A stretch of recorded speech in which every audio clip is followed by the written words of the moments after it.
Hi friends, வணக்கம். நானாக சப்பாத்திக்கு எப்பயுமே நம்ம தக்காளி பழம் வதக்கி சாப்பிடுவோம். அது ரொம்ப ரொம்ப பிடிக்கும் எல்லாருக்குமே. ஆனால் அதில் 2-3 பொருள் மட்டும் ஆட் பண்ணி செஞ்சு பாருங்கள், டேஸ்ட் அல்டிமேட்டாக இருக்கும். வடை சட்டி காஞ்சதும் தேவையான அளவு எண்ணெய் ஊற்றிக்கலாம்.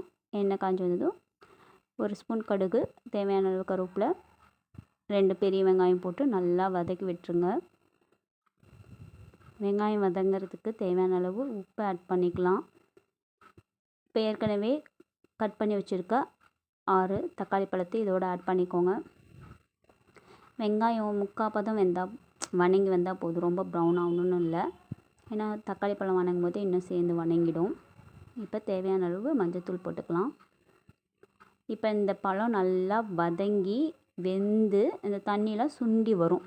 அந்த ஸ்டேஜில் நாம் என்ன பண்ண போகிறோம், 1 ஸ்பூன் மிளகாத்தூள், 1 ஸ்பூன் கொத்தமல்லி தூள், 1 ஸ்பூன் கறி மசால், இது 3ஐயும் ஆட் பண்ணி அதோட பச்சை வாசனை போகிற வரைக்கும், அந்த மசாலா வாசனை போகிற வரைக்கும் நல்லா வதக்க போகிறோம். அந்த தண்ணி விடாமல் இதிலே வதக்கணும். அந்த பச்சை வாசனை போன வாட்டி நமக்கு தேவையான அளவு தண்ணி ஊற்றி நல்லா ஒரே ஒரு கொதி வந்ததும் அடுப்பை ஆஃப் பண்ணிட்டோம்னா நமக்கு சப்பாத்திக்கு செம்மையான சைட் டிஷ் ரெடிங்க.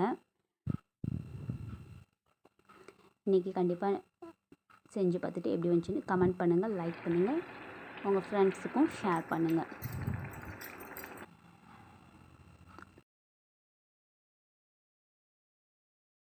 அவ்வளோதாங்க, நம்ம சப்பாத்தியும் ரெடி, நம்மளோட தக்காளி தொக்கும் ரெடி.